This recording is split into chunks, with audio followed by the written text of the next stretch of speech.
What's up, guys? Thanks for joining another episode of Cars, Bikes, and Coffee. I am Kurt, and we are working on a 1973 Datsun 240Z. Now, one of the things we did recently is we rewired the fuel pump and added an electric fuel pump. And if you haven't seen that, hit the link. So, the problem is, when we go to start the car, it only engages when the starter is running. So it's going to take a few cranks, especially if it's sitting in a garage and not used every single day. So we're going to fix that. Stay tuned.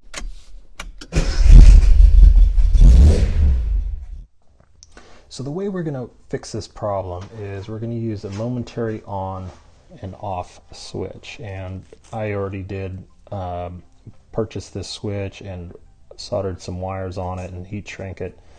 And essentially what's going to happen is when we press the button and hold it, it'll run the fuel pump. And then when we let go, it'll stop. So that basically means is we're going to pressurize the fuel lines. So that way we don't have to use battery power or we don't have to use starter to run electricity to the fuel pump and get it going. So essentially it'll make the car start quicker. So now what we need to do is head into the car and take a look at the wiring. So now we're in the car. The engine is cold. It's been sitting for a few days.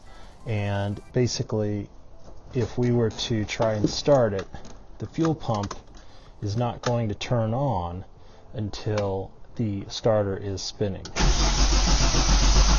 which will take a little bit of time if you haven't driven it and it hasn't pressurized the fuel line, and depending on if it's warm or if it's been sitting for a long time, to fill up the fuel bowls of the carburetor. So the idea is we're going to go in to our wiring where we wired up the fuel pump, and we're going to take a look at connecting the switch to these wires. So now if you'll remember in the video where we did the fuel pump wiring, we have in our Z, because it's an earlier model, the two wires. There's the wire that goes to the actual fuel pump, which powers it, and then there is the ignition wire that we're using. Now in the older Zs, it's a little bit more complicated, but essentially what we're doing is we want power from the ignition and then a power to the fuel pump. So what we can do in our case is we can tap these lines, and we're going to want to tap the ignition wire on the other side of the fuse, so that in the event something happens, we'll pop this fuse and not ruin any of our wiring. So we have our voltmeter, and we just want to test our ignition lead, and that is the black wire in our case from the harness.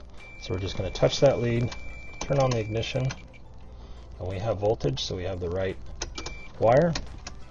And like I said, since the source is the ignition and it's coming this way, we're going to tap in right here, so that way if anything happens with our wiring, the fuse will blow. You don't want it to do on this side. This will blow one of these fuses, but I'd rather have the more modern fuse blow.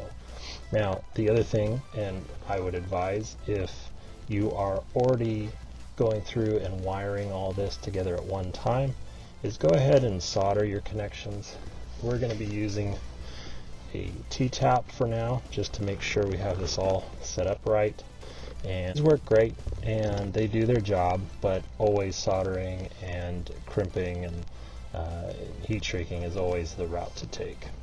So now we're going to put the T-taps on, and we're going to do both lines onto these wires.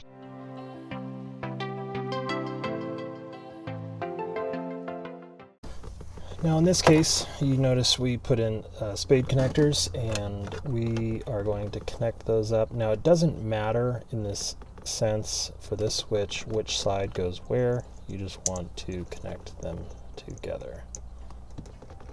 So now we have our connection made from our ignition to our momentary switch, and that other wire goes to the wire that powers the fuel pump. So essentially what we're doing is we're running power into the switch and out to the fuel pump. So now we're going to route our switch up and around, and the idea here is we're going to take the stereo out. The car is the stereo, so we want to have maybe a couple gauges and our priming switch.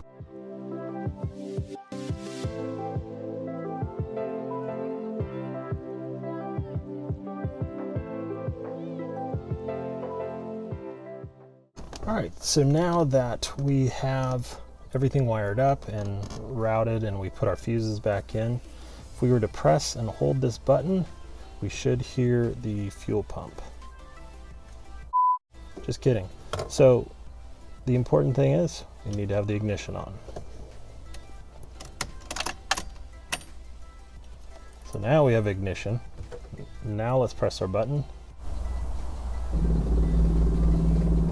There's our fuel pump. Press it for a couple seconds.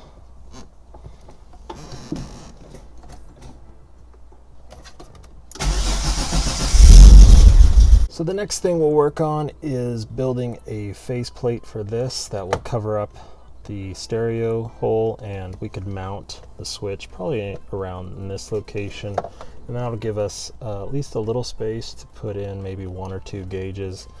Thinking about doing a wideband so we can get the tuning just right on the engine. So there we have it. We can prime the engine, get the engine started faster, save the battery, save the starter, so we can get out and rip it up. So thanks so much for watching. Thank you to all the new subscribers, and if you haven't subscribed, consider it. We have much more content coming. We're getting ready for after the holidays to work on that 260Z we've talked about. So thanks so much.